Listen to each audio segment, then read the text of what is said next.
the and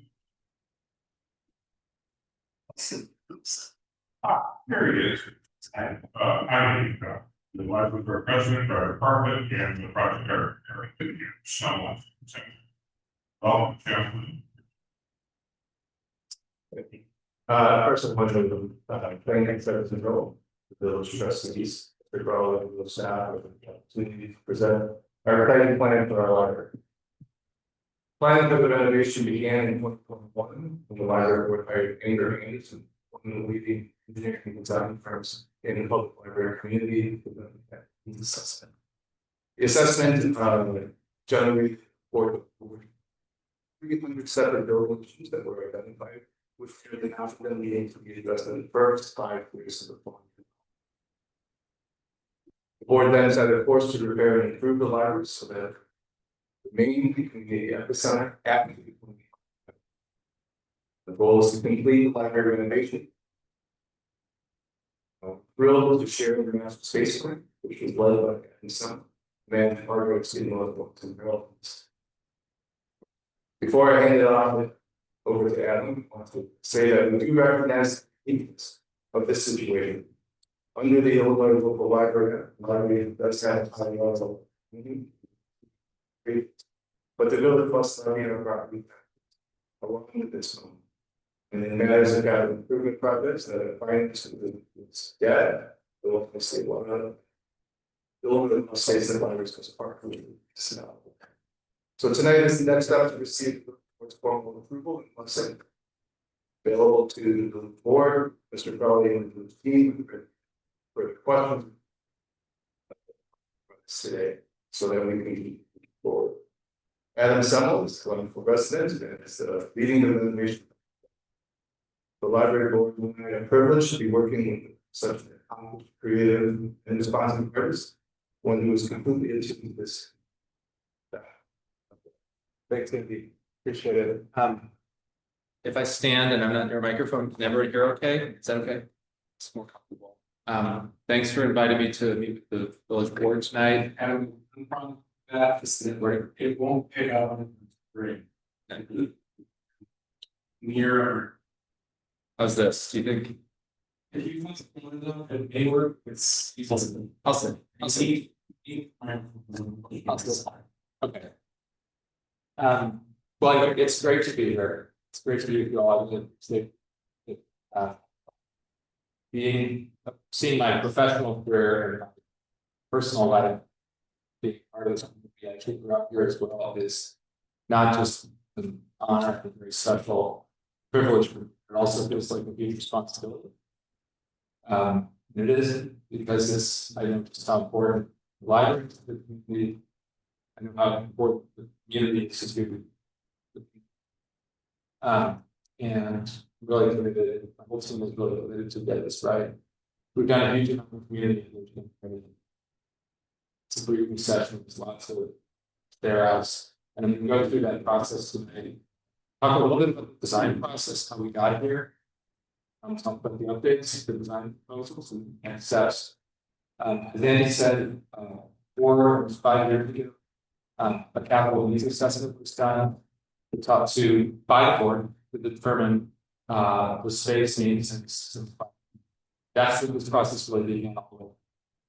And then on that as well as some strategic plan, so 2 years ago, to identify mission, vision, values. What that process did when we started, we had the benefit of these documents in place. They created alignment of the board and library that other stakeholders, so that we were stepping into a situation that we could just really run. What we did was a master space plan that evaluated the needs and the wants, desires, and the outcomes are what you're going to see today. A little bit about where I'm coming from. I'm an architect of the city of Chicago, founded in Chicago years ago. We do all kinds of things. One of the things we do is libraries. We've actually pursued them 5 as part of our community. There's a 6th here. I really all mentioned that the Appleton Library we just opened this year. Chicago's Chinatown Library is the one that started it all for us. We started 12 years ago.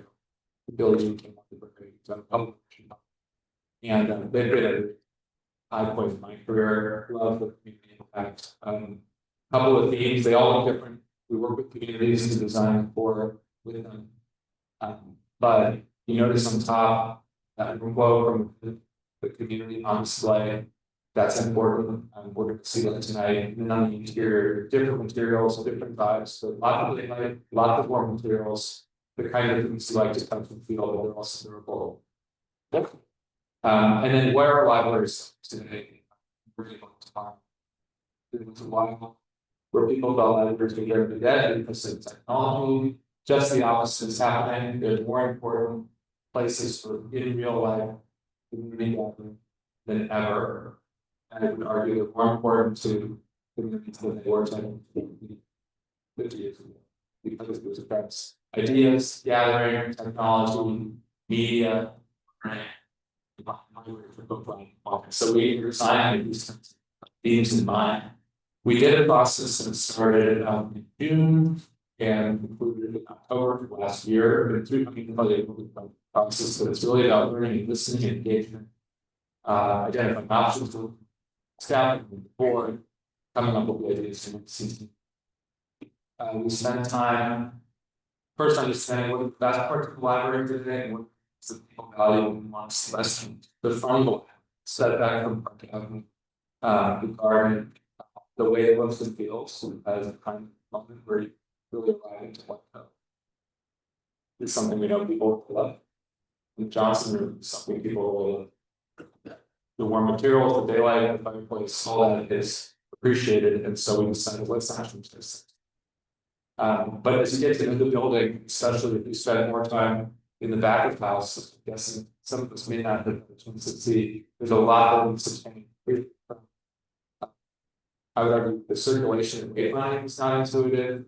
The way staff spaces are organized don't serve that well and don't good use of space. Books aren't organized properly, and there's so much food to do. So everything from get the back of house and the way it's organized to the building systems that need upgrading, capital needs assessment. We really do need to overhaul the HPC systems, the electrical system, the foundation needs, importantly. So there's a lot in the basic building before we even get to the blocks. We spent time over the course of 4 different cafe workshops with groups of these team taking a deep dive to how the life works through their perspective and just observe it.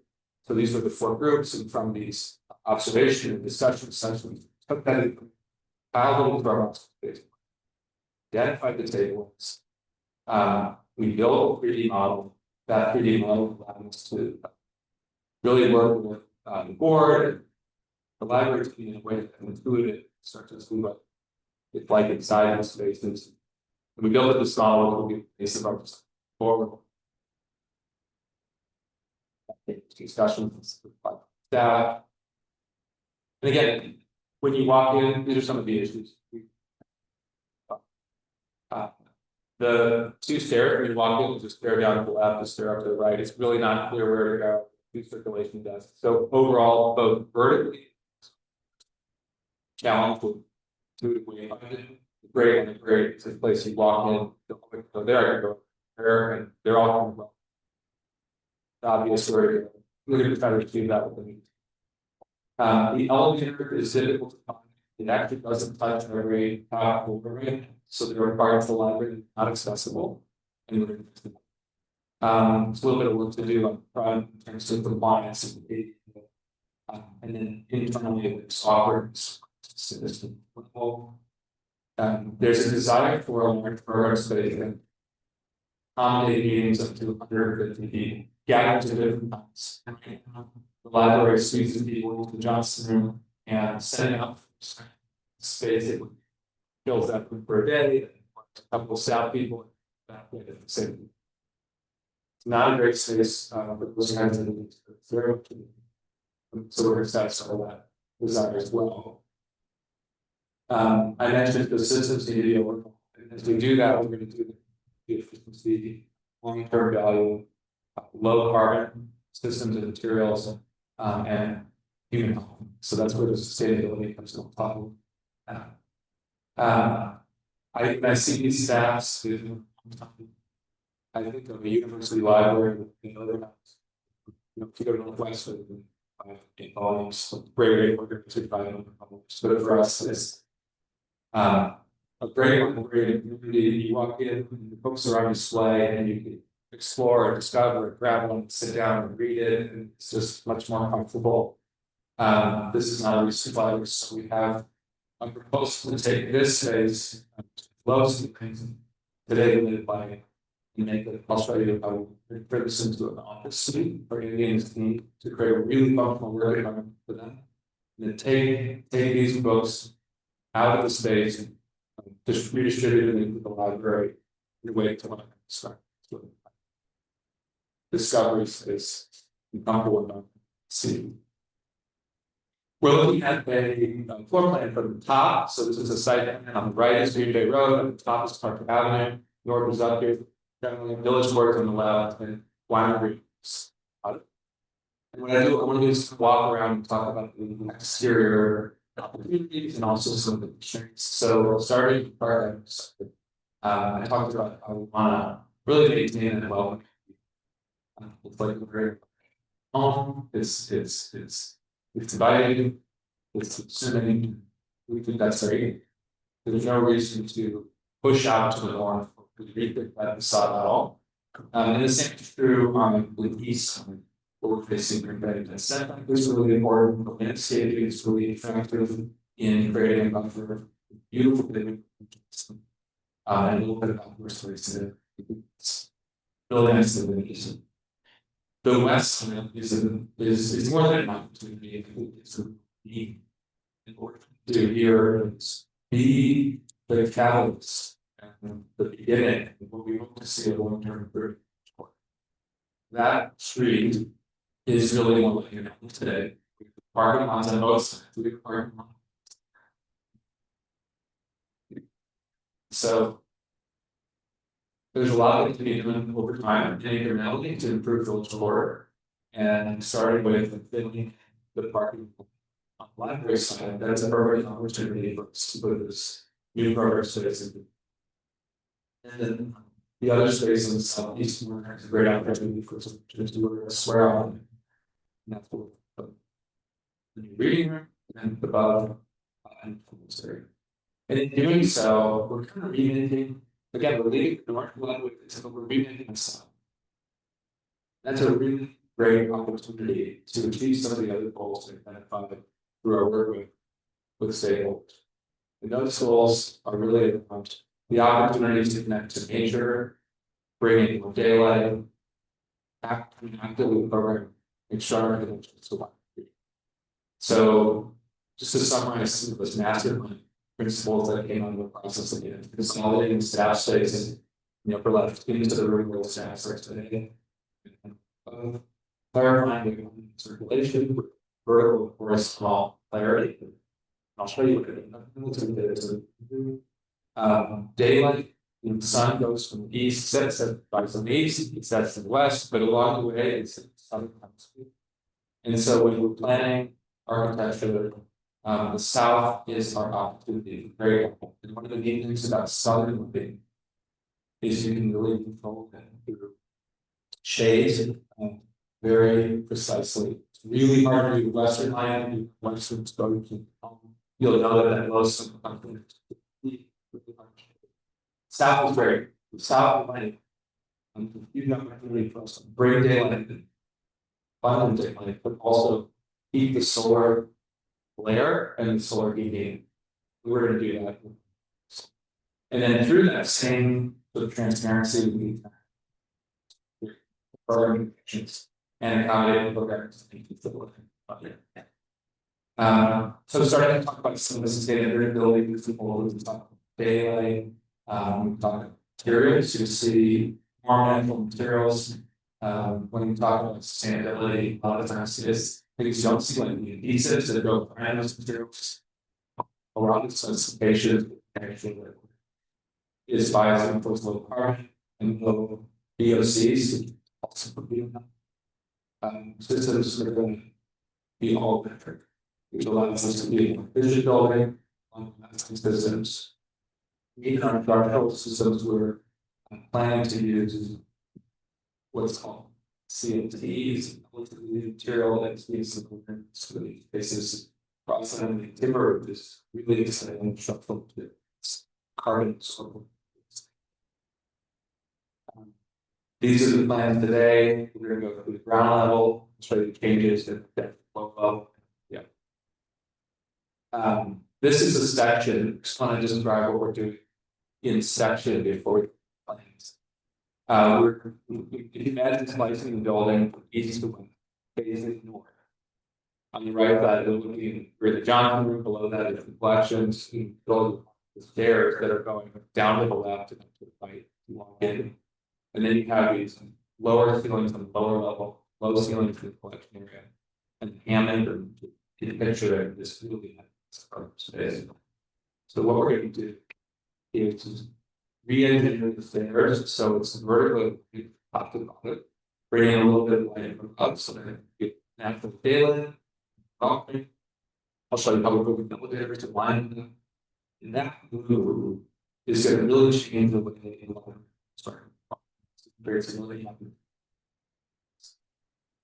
You'll see on the left middle section, ground floor, where we have the collection staff suite, and above that is the building's worker for the staff. So that immediately is going to be becoming a highly really effective workplace, and that's allowing us to create a lot more front of house space for the patrons. That's going to be more pleasant to the Johnson room change and sound plans.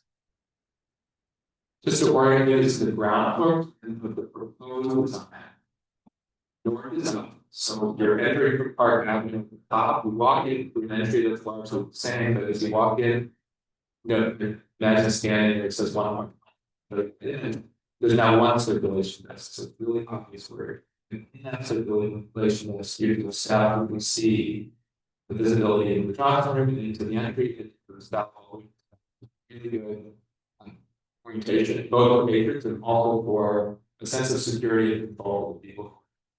The elevators move next to this, and there I described, which is the one where you can to the floor, but next to it, but it's also the location. This is now you'll know it's there. You can use you can control. The staff workroom I described behind it is a kind of suite with a few private offices that look around the same area. It's right next to separated for practicality, but this is where that's included for a lot of empty community. We're adding new restrooms to support the program. But today, I think that's over 400 programs that are distinct programs for all ages to have they are constantly trying to pay people because they don't have space to meet the need. So this program room has a wall that's going to subsequently it's going to be demountable. So during the day, every person who uses the program is constantly going to be housed with 1 or 2 programs. You can be setting up in one using, or you can go at the same time. And then when there is the occasional argument that will be placed, and you see it in pictures like this, which are not sees. So that space is going to be super multifunctional. We expect it to be used all the time, and it's supported by restrooms and storage and it has direct access to the outside, which allows it to be operated very flexibly. It can be operated with access only from where everybody walks on this information desk, where there may be times when the library is safe on people, people come in directly. And I want to point you to the forte room, which is the room today, but the big change in there connected to the street below, as well as what you see is this. I want to point out the glass. What's shown as glass next to the doors there is going to today is they're disconnected from the central switch door very no doors there. This is what it's like to walk in the library. Welcoming staircase on the way up and down. There's the elevator. You see it, but I need it. One circulation gas, factor 0, right there, no who to talk to, they can see. And then as you look back into the space and all the way through one break, seeing the grass and sunlight and it's really beautiful for trees. So there's much stronger connection to nature. And then if you look at the left, which is into the fourth layer, so that loop, which is really disconnected today, is reconnected up this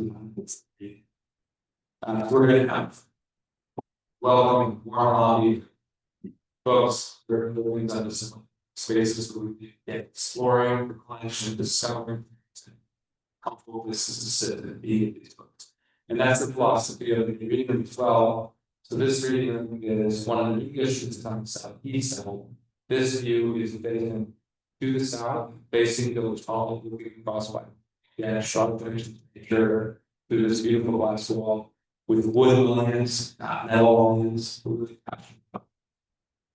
material used in this building is going to be montage. You want to be around.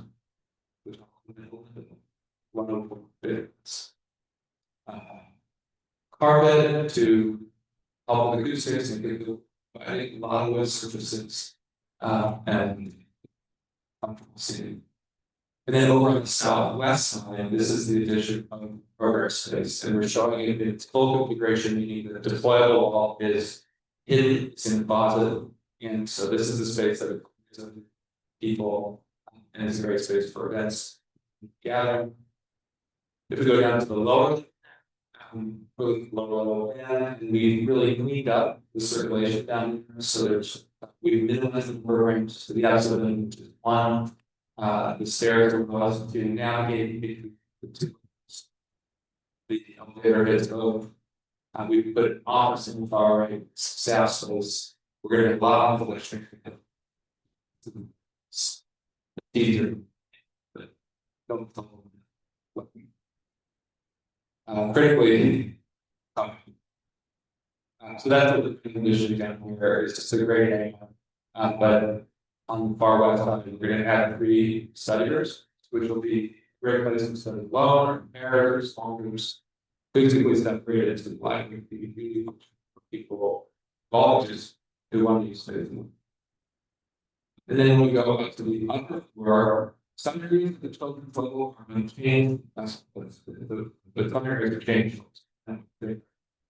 Because the children's desk is now set back a little bit because currently there's an office behind it that's totally dysfunctional. So we're taking that office, we're moving it over to the west side of this plan, where the children's library team is in 2 offices, great desk workroom, office workroom, they use bigger materials to do all kinds of different things to prepare rooms.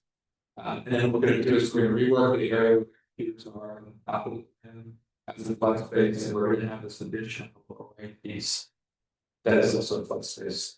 What that can look like is something like this. We're envisioning a porch, we're really balcony side of that, so people can step outside, sit down, be outside. We've got a big window, picture window for giving drinks. Left, you can see a window that looks out over the roof because there's a lower level there where they were sitting in the garden. And then we're moving the team to the space, really flexible, really able to use how you store. So this is a vision. We're excited in this space. And now we're here. So again, to go around the building today, our government sign up.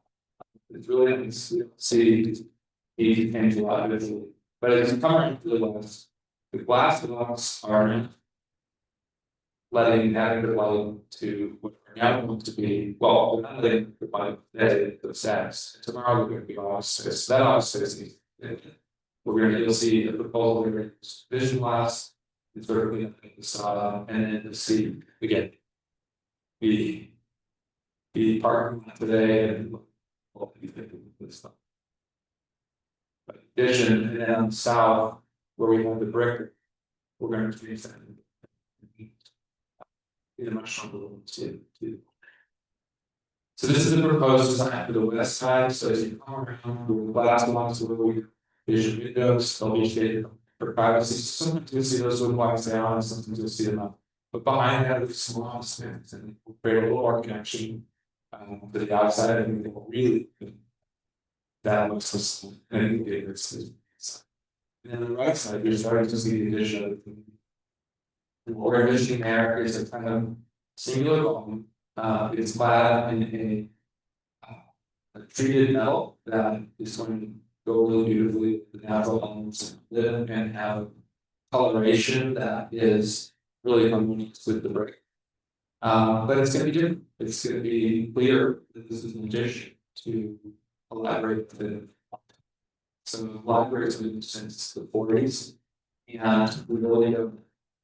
Design libraries that look like that anymore, with those sides of windows and those particular characteristics, and so we wanted to do something with complement, but also show that it will and be a library. That's what it is. So tonight we're going to talk in beautifully. The new volume is lower than the volume on the left, so it's also going to start to see. It's set back with the garden. One point that's been really great discussion was on it has been the width of the sidewalk, and we're planning to make it from 2 feet to make it function. Right now it's at 6 feet, we're gonna make it 8 feet, then it's gonna be garden and we're talking this early discussions ideation where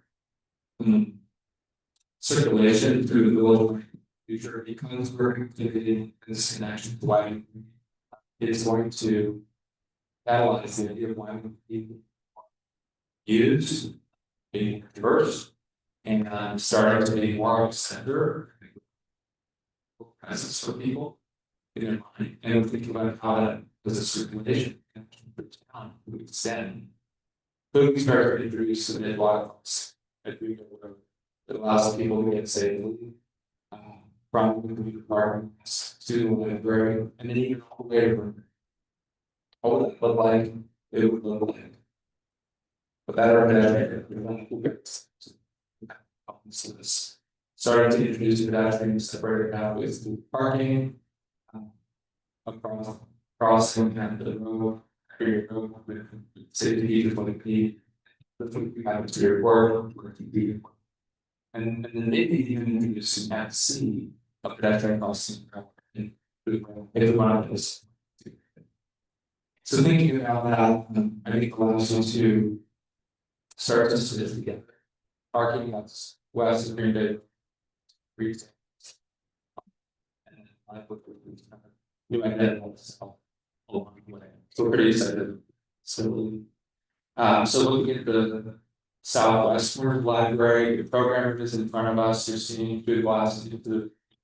If you think back to the synthesis at the beginning, what communities love about libraries is this idea that there's something to display, more local and more materials, and then that is something we really try to achieve, and we're gonna have that select with all three of these models. So you'll notice in the middle that looks very different from the library. Today we have the brick facade with the bay window. I think you can envision in what is the teen area and upstairs, the children's area. I would not say those are all connected to climate community. And I think there's some incredible opportunity. So I was saying, while the library on to get a daily really important deep within the building to make it great, light, bright, vibrant interior feeling. Notably, the controls for clear heat gain very important. And so that's what the proposal there to take that facade, but the shape of it is actually the same thing that it's today. That's the same height and the same roof. We're going to remodel this on for the materials a little bit with these other volumes. And I like then here to do style and really beautiful thing in the green in the building, strong confidence. So with that, I'm going to turn it back to Andy for sales.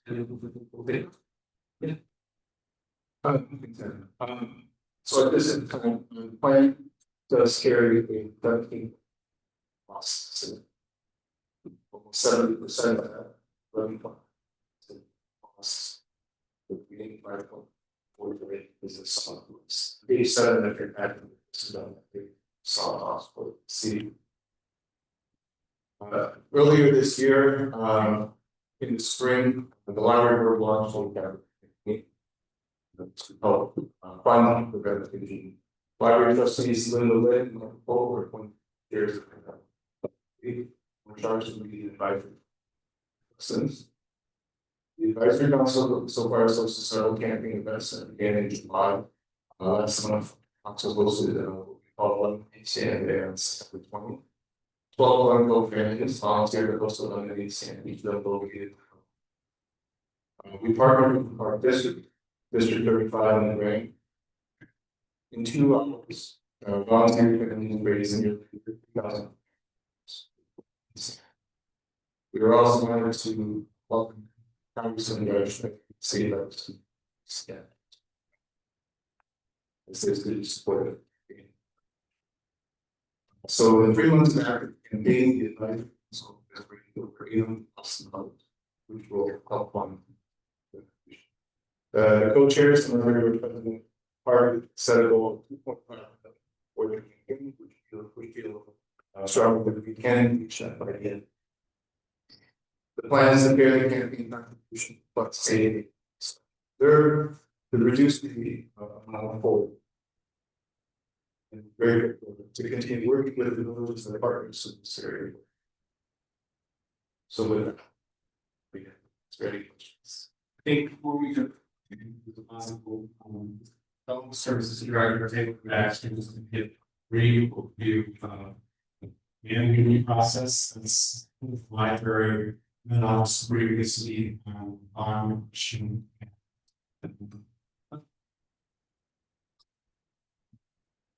We've brought this one to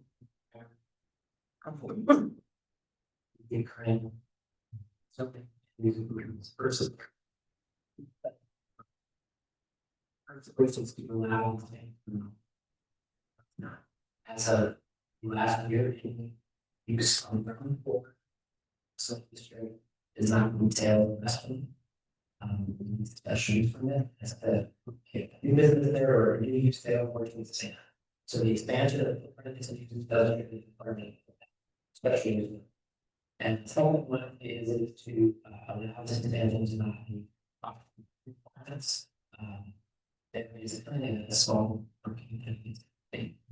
spaces and expansion of any building in that town district triggers additional so it's the amount especially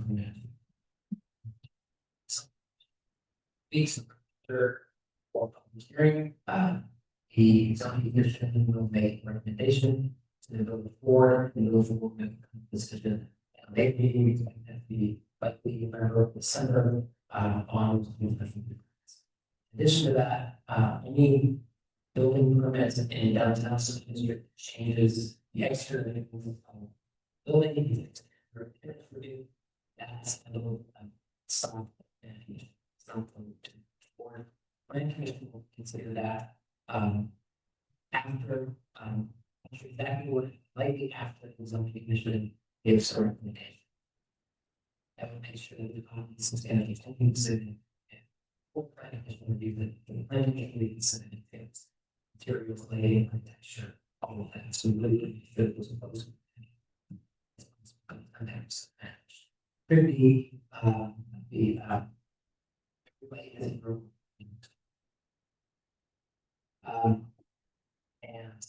again, we'll make this some flexible with this next November 2nd. Safety that I'm carrying some vision like that. And So one last point, I was going to do this, perhaps largest components of all, and mentioned at the beginning, is that as though the library functions really on its own from governance and day-to-day operations standpoint, if the idea is on taxes, that's something that we'll hear a little bit later on this evening. The board meeting, our tax public hearing, it says levy hearing, the village levies on the library and some library board.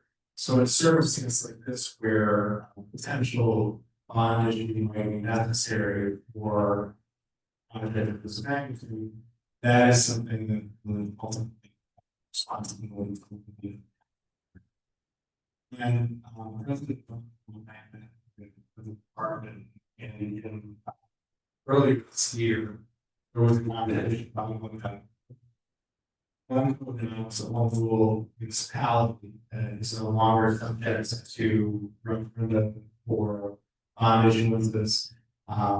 That means that second part of our conversation was always coming back, given the scale of the contract, the all of our best interests and a referendum question still goes to the community. As a whole municipality, have binding non-advisory referendum process, and this project discussion has been kind of time that members of the library, they're looking at their construction timelines. Their reference would be to place an advisory referendum question on the March 17, 2026 primary ballot. That's the next. Inaugurated. If that was to happen within the time required, the village board would need to take action. Meeting. The number of board meeting, I think we still some board meeting.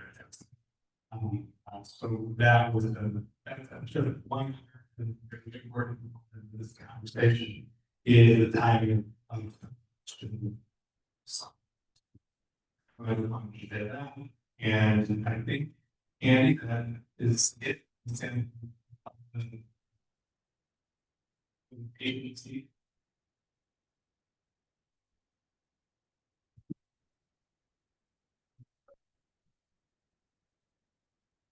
Anyone have any questions?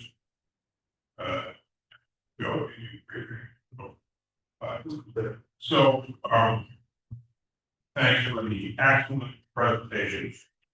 There's a certain level of deja vu for me, maybe scholars, so I've had to, this presentation get full, more specific. But I think I got 3 or and a personal view of this excellent project. Word of look at a personal views project. But we were surprised when we became a home rule unit to discover that, oh, we actually could decide ourselves whether the library is, but we're not. You know, what we plan to do is facilitate the library proposal so that you get the approval it needs for zoning, if you get the approvals it needs for special use permit, if approvals it needs for peer review, and so that you get the referendum.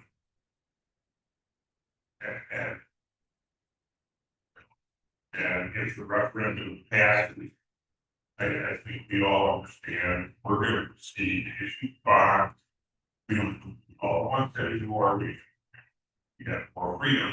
But if the referendum passes, we're issued bonds. And if the referendum doesn't pass, no matter how active we think the project is, we're not. So, but I think everybody program big project. Park District recently did a bond issue. The village back, or all, resident, big bond issue. Here comes our residents, so. Simple, but, worthwhile projects, generally, they, yes. Oh. They didn't say yes. Anyway, I mean, I think what I've said reflects the understanding of the word. How Steve. Sure you sign. Okay. Two quick comments. I just want to make sure that the improvements are coordinated downtown plan, downtown streetscape and parking study. We're losing some spaces. We could maybe make up for them elsewhere, but I want to make sure that that's coordinated. Another thing. The other thing I wanted to mention is I've been involved recently some building projects and the numbers are coming in way over expectations. And I just wondered, is this something that allows it to be developed in phases? Should we go into stock over the price? As that comes in? Thank you, Mr. It could be a phase project, but the ideal is to do all of one school. We do recognize that right now, projects such as the Sierra market, etc., is forcing that. We are working with that in the scene to re-estimate on zone or to going for ability again in December. So we are very hopeful that it is not much higher than 17.3. Yeah, it likely will be. Again, another reason why I want to make sure that the campaign is as effective as possible. Thank you. It's a great project. Very good challenge. Thank you.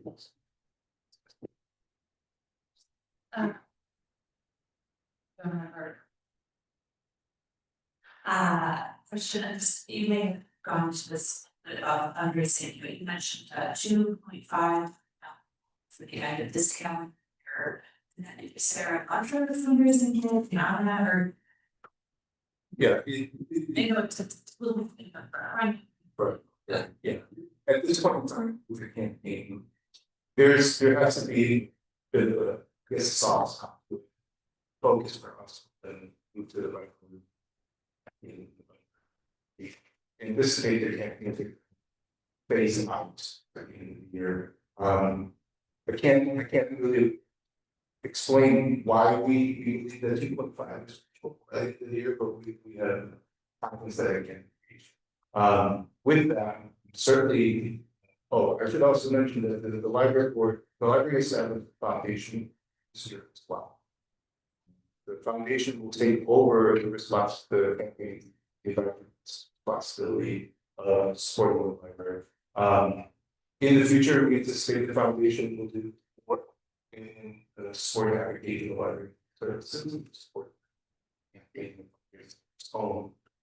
So though we do see the campaign ending at the end of the year, we are certainly open to anyone that is wishing to seek naming opportunities or get the site for fusions.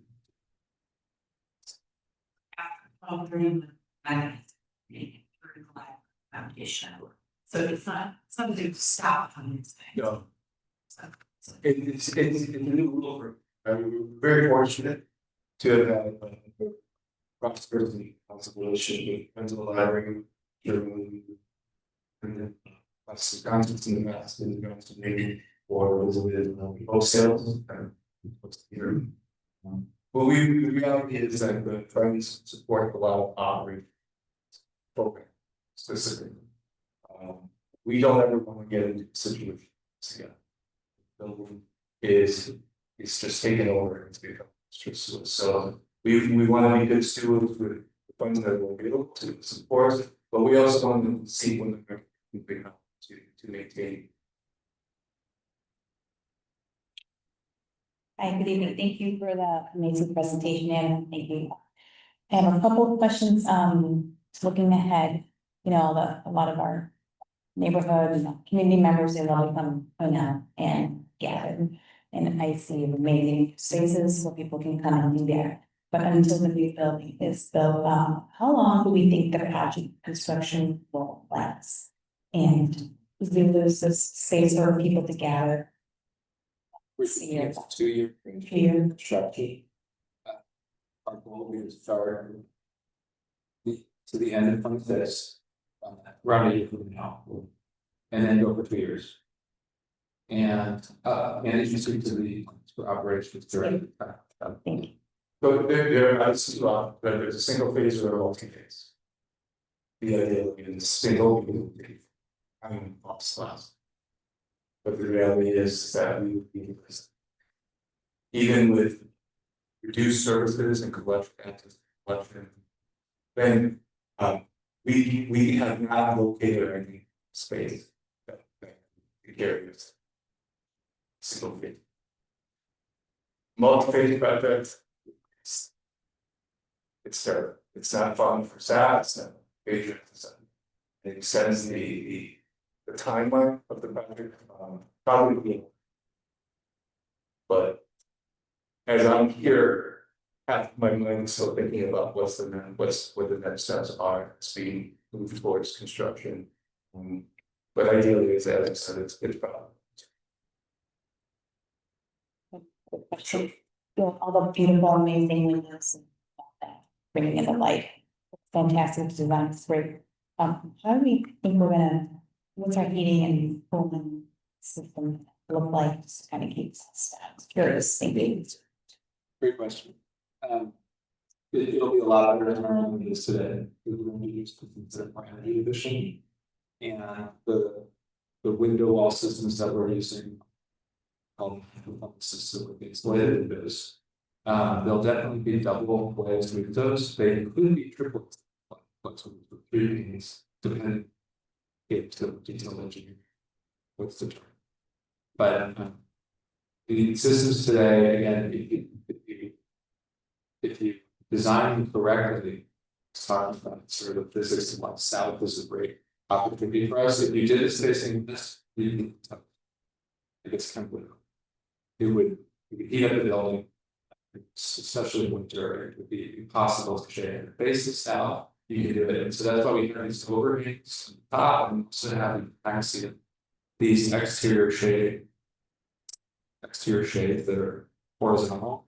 So those are the techniques we use to block the sun's direct light and keep it off the glass. But between the glazing, the insulation, the coating, and the glass, and then the shade area.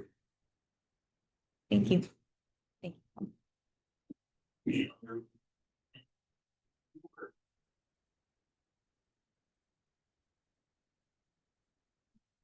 I had a conversation today. Turning, we are going to work together with members thinking, wording for question is a particularly important piece to this. And at this point, we're still anticipating your consideration. And they have a conversation to stuff. So that was in my staff. Well, comment. Thank you for all your.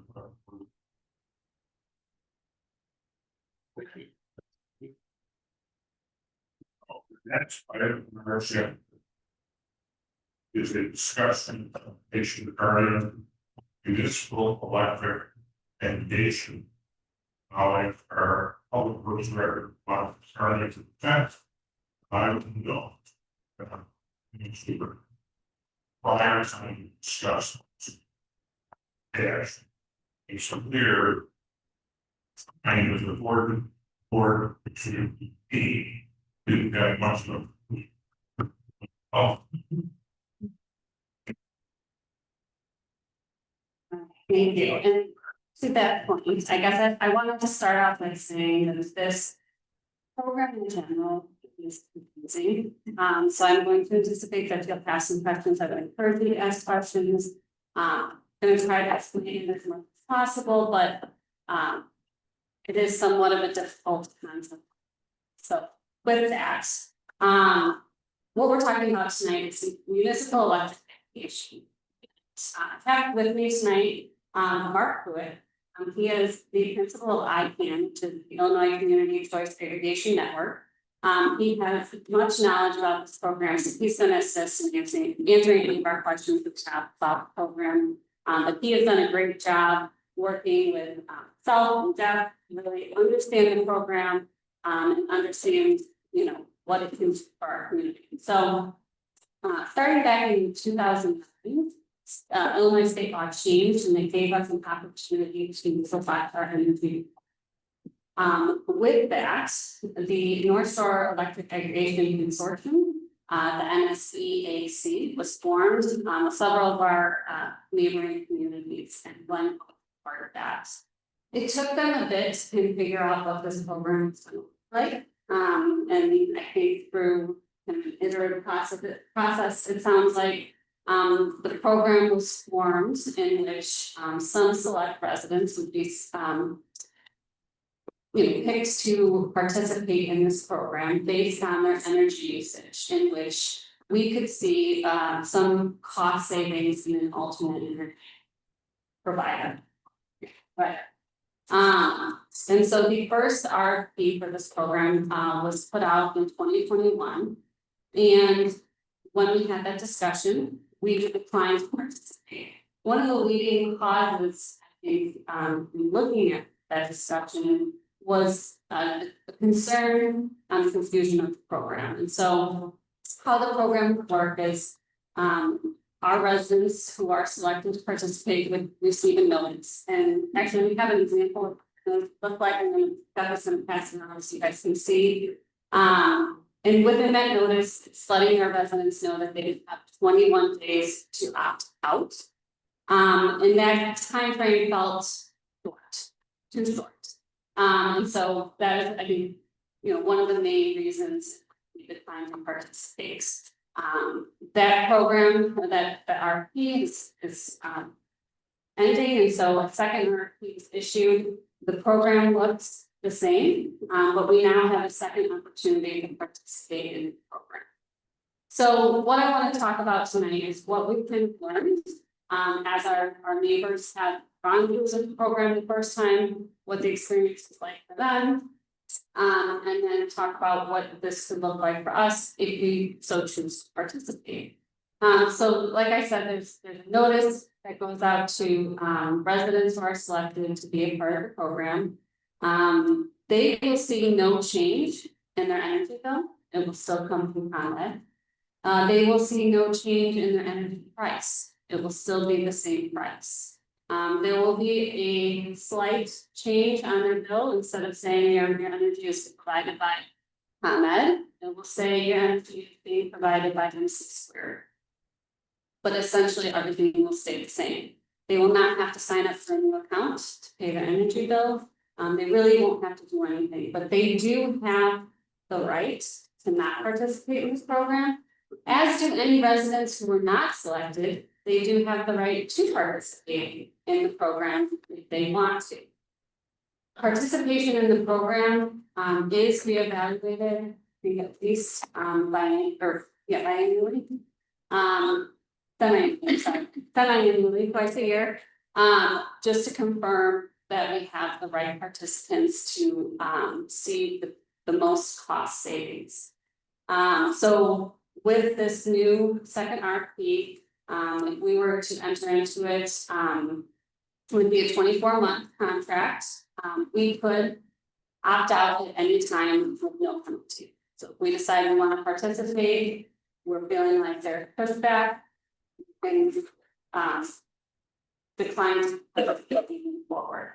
But with our participation, instead of our residents receiving that cost savings through the alternate energy provider, the village would be the one to receive that cost savings, and with this contract. We would be receiving $40,000 per year of the contract. That price is set, it is not based on participation, it's not based on energy usage or energy rates, it is a guaranteed $40,000. So, in some of the discussions about participation in this program, we thought, we want to alleviate any restrictions. So, some of that is when these notices go out. If residents were to call and say, why did I get this letter? What is this program, right? We want to have clear answers to help alleviate any concerns that they have. But I also think part of this needs to be giving them a clause for participation, right? So why am I participating? I'm not seeing any cost savings. Why is the village getting this money? But I think there is an opportunity for us to say, well, your participation is allowing the village to spend these savings on X, on a specific item that has a community benefit. So, your participation is benefiting the community in such a way. I do want to be clear on this. This is not a specific fund that this money would go into. It would go into the general fund. We would just be wanting to say that it would be spent on a specific item. So I know transfer to roads, it's a dedicated fund that money is allocated within the budget. This would not be that, but still in the same purpose and intent we could choose to fund. So with the timing of our sustainability action plan being developed currently, we could say this would help fund some of those initiatives that come out of that plan. One more thing I have to say, but I think, is there any other point or thing that I've missed? I'm going to hand it over to you. No, I think that includes. Any questions?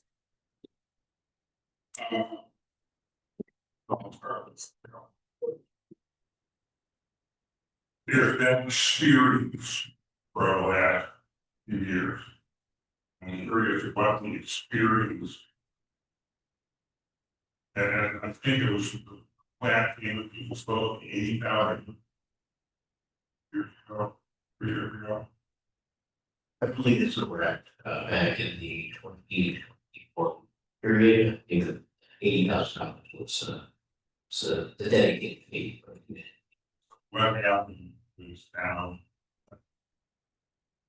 It's that amount of dollars, by the way, I didn't walk through it, what I can, it's served as a consultant to the NSCAC since 2020.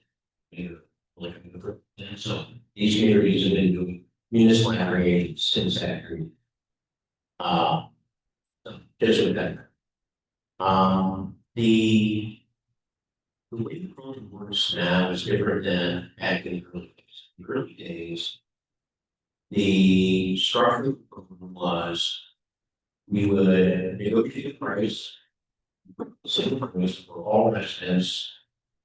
And then price, if it was less than the company, gave them savings and savings, etc. And that was easy in the building.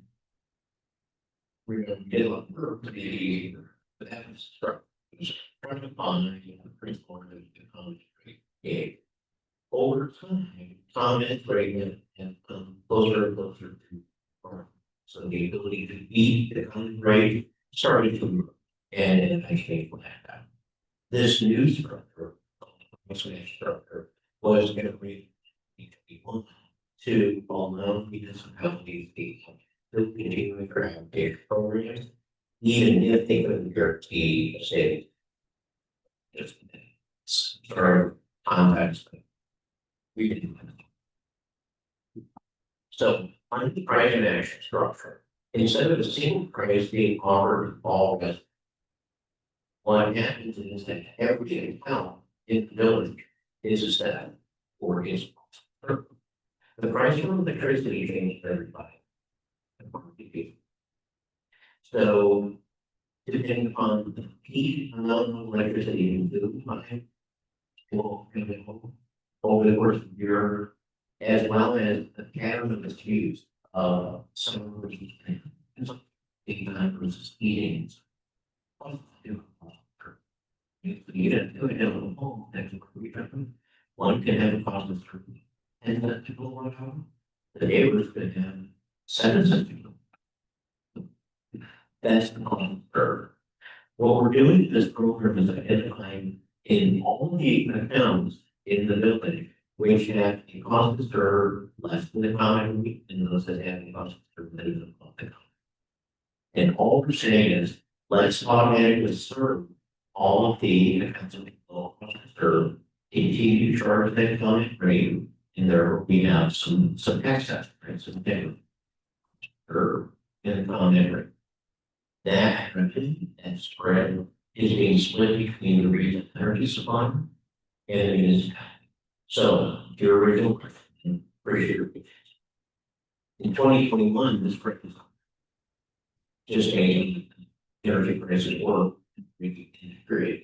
During the time energy prices were very high, largely due to the war and interruptions on energy supply. So when we see higher energy prices, typically we see fires. And that is largely the reason for the difference between 80,000 in 2021 and 40,000 today. And telling you your pure stations, recognize the mindful rate. So again, this is a market based conversation. It's locked in a very good contract, regardless of where energy prices go.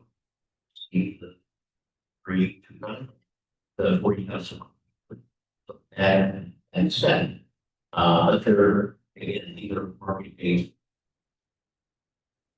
determines going to so the value and flow activities.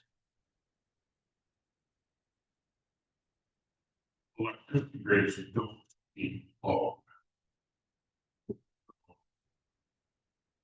Fully. Fine. It's fine.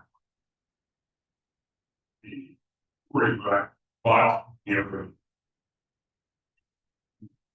error rates that are 40 here, 40 at least we use on 3 long. And I would rest looking at we didn't take 80 though. But we usually it's probably not good. Our residents don't get it. But if I this, if the village gets and use support, don't have to charge our residents in the.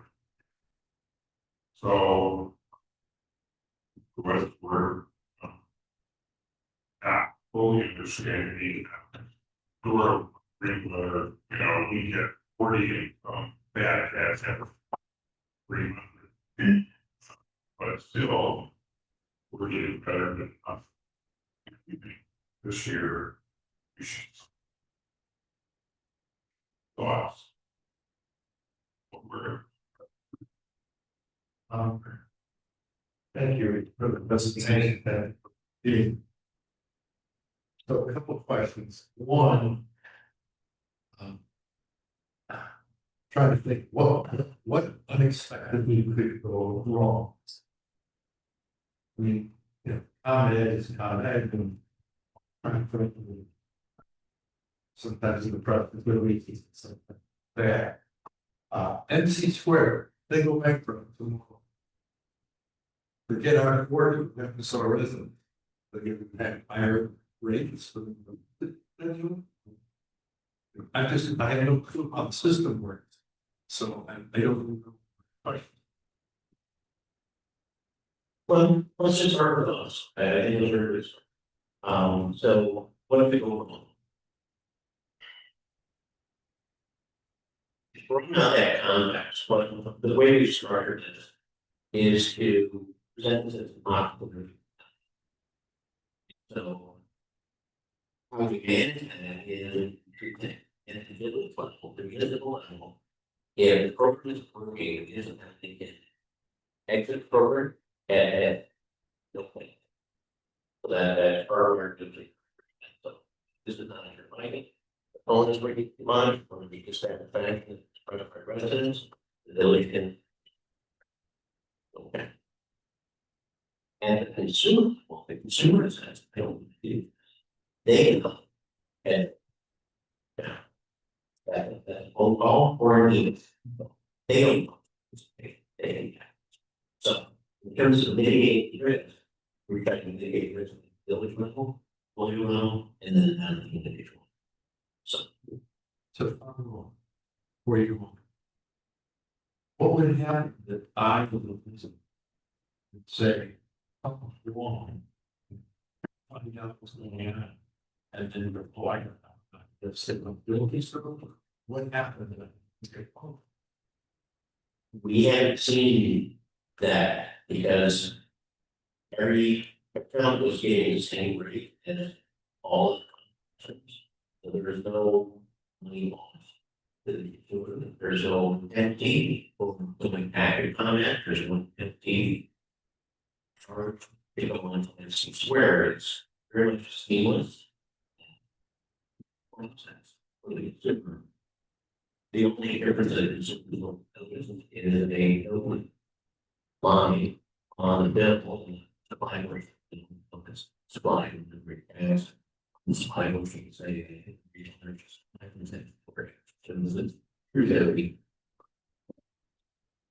so coming from the info as different supply.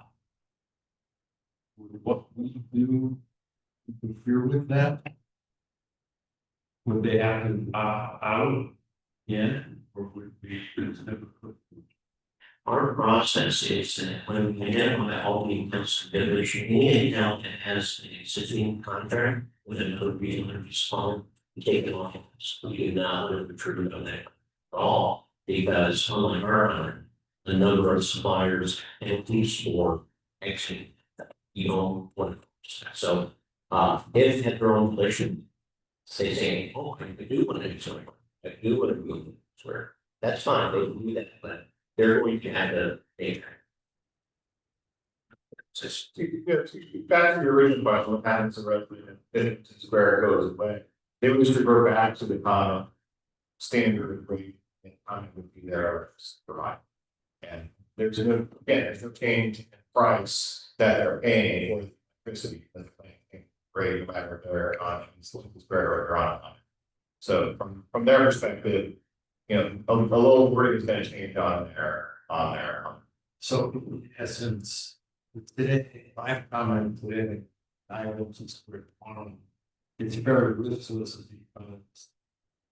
The juice is gonna be in the line no matter what, and worst the case is that. And I'm not trying to. Pick a winner and do some my electric while taking this. Or I'm picking the I just said, I'll take it with me. It's essentially it's no change as a fact. There is just one point, and I did not make this earlier, is that, you know, ComEd is still responsible for all of the energy structure. So there's out, it is still on ComEd to repair and Yes, restore. Yeah, so it, right, they are an energy provider. But any issue that they're having, we would still be working on. I believe you did all billing, still. No, but checking on people, pay their. And how it says if this comment with setting the rates, they're setting it in a much more wrong. They don't set it at a point. That set it in a much more.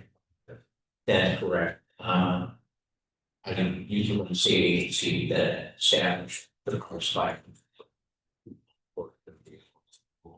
Or bonus standard, they send that rate based on the much more pool of all consumers, so that if. So report similar in Glencoe, you need to see.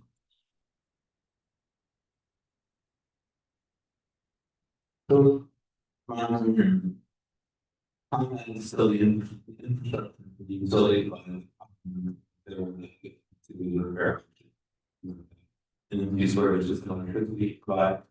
And so your ability to store the some favorable and maybe some kind of profit on that, which would fit split with them. That's correct. And we would put the other electricity by the compound easily. We could put it in here with the electricity not cost. That's what we're gonna have. That's correct. But they will implement it to our. Well, they will expand the extend where and the building. Okay. Which would then the point do we want to, if we do, we want hearing those funds so that we can tell them if they ask. Here's something we present them. To which we plan on using the money that we think we're gonna get. You participating. But if you want to, you don't have to, you want to make different. Provided other than provided parentheses where, right ahead. You can still do one. Other communities have designated these funds in various ways. A lot of times it's sustainability efforts, such as the purchase of RECs or renewable energy credits. Or some of them have used it to fund sustainability positions. So I mean, there's no set way that we need to earmark these funds, but that's what we've seen from some of our neighbors. I'm jumping now. Thank you. I was thinking for answering my question about infrastructure and outage repairs. I thought maybe we'd be on the hook somewhere else, but so we wouldn't fall down the list and priorities or anything. Yeah, they're not. Okay, so one resident or all our residents, so between 1 or 100%, we would get the $40,000 no matter what. That's correct. One resident. And I'm curious if your company has run the numbers. Do you know like what your benefit really is if like 50% of our community signs up or 75 or 25? Can you say, let me see like what type of profit you're? Well, let me see if I can get close to what I think.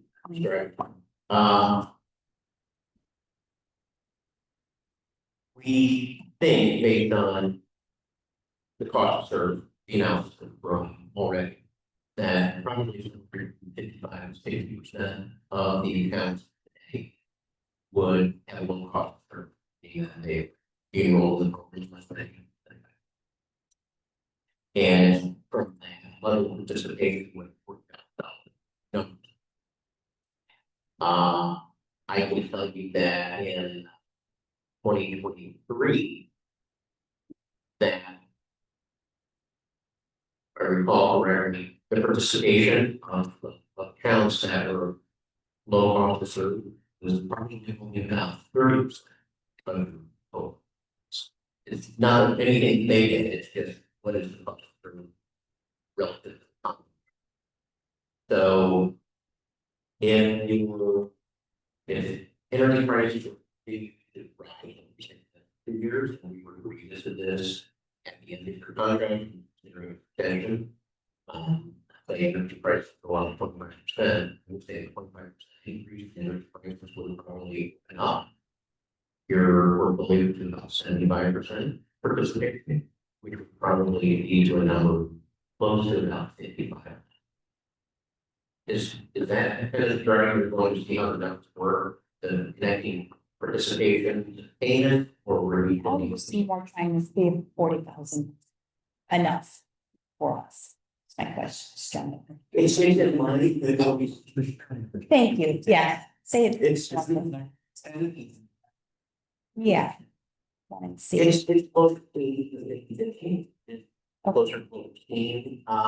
When we analyze the. It's 50-50 and about 50% of the residents join.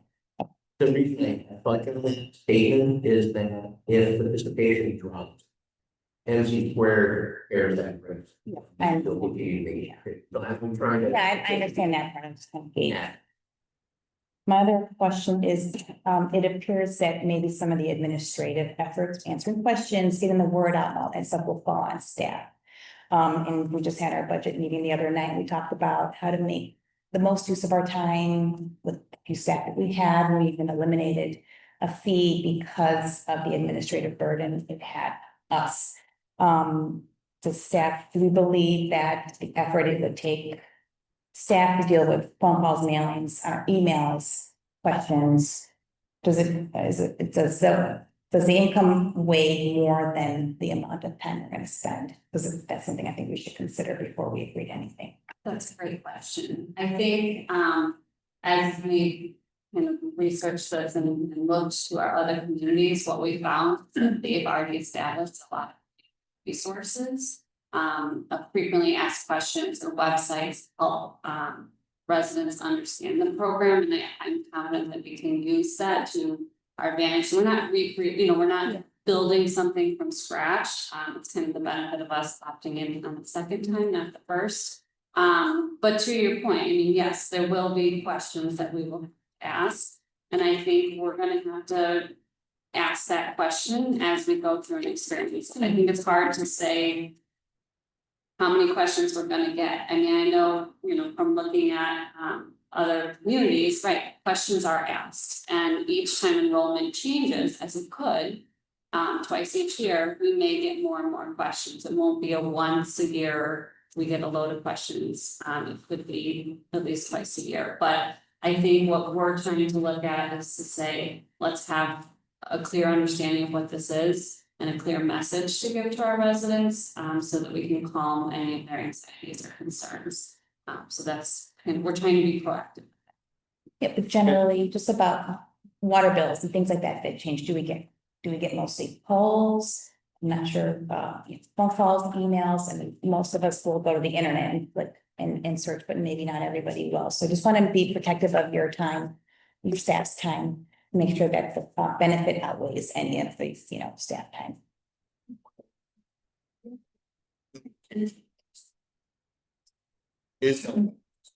That was my other question, so maybe there's some that were in. Okay.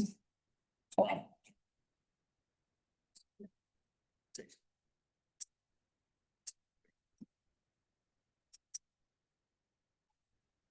Sure, yeah. Okay, that helped. That's part of my original question. Who's bearing that? Thank you. To answer your question about water bills, most of our increase, like each year when we increase water rates or right around irrigation system season is when we see the most inquiries about that. The majority of them are phone calls. We do get some emails here and there, but mostly. Staff to cover phone calls, would it be public works or would it be finance or who would? It could be public works, but I also think this is something that coordinate on its needs so that we're all equipped. Thank you. No question. Where is this electricity sourced? Just wherever you can buy it on the marketplace? The electricity sourcing for the square contract, or from ComEd service is all scheduled by the regional transmission organization called EJF. So there's no change in sourcing of the electricity or the electrons. That EJM organization gets the matching of electricity demand and electricity supply for the region extending from north of Illinois all the way through to Maryland.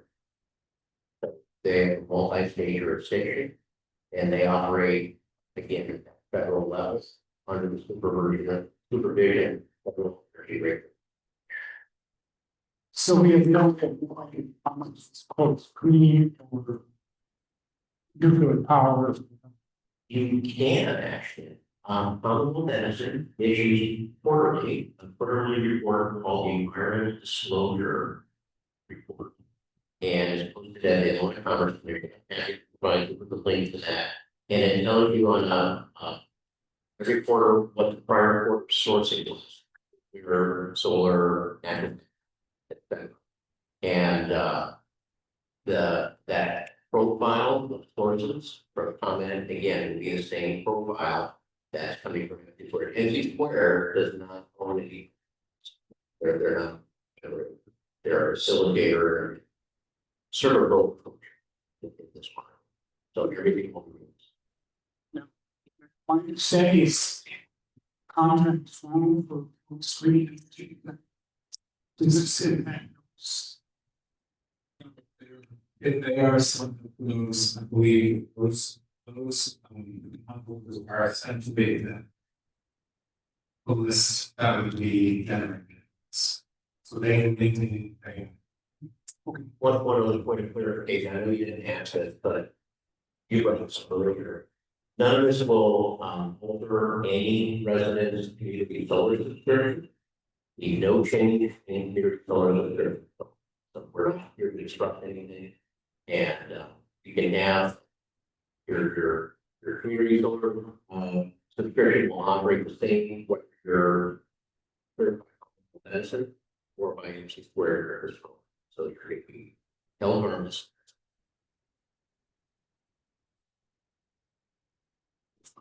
You got, I answered it, but only energy proposals will be together. There's plenty of homes. Get the lot of way. That's correct. It's not necessarily very there's a few things. One is seasonality. It could be that used to be called snowbirds. Might be right, that might be the kind of home that has very low consumption. Very that could actually be as an organized third or consumption is over very a number of points. That's just one example. There's something that's swimming pool. Then there's yeah, an older home. You know, we've seen some very large homes that are already and serve them because they have a consumption. So there's those patterns that we get, and that's why we think that the one now. Somebody had 40,000.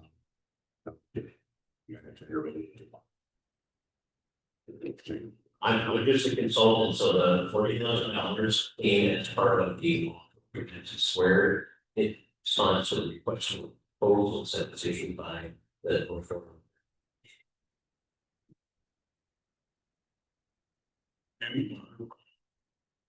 I think I was, so a couple of years ago, people actually made deals that are rates with Scott involved. College rates are and it's we got there was a that race data set, every state is kind of. As I understand it, we're being 40,000 in exchange for FC squared to use its own expertise to arbitrage. Save one, which we're going to get 40,000 and they're going to get the okay, I guess we look back, yeah, raise up, they have more willing to use it, better deal, but that's going to be offered to us. That missed this 3 years ago, right? Okay, we have another meeting started, 4 minutes. Thank you, first of all, thank you to our excellent staff, and thank you, Mr. Pruitt, for the presentation.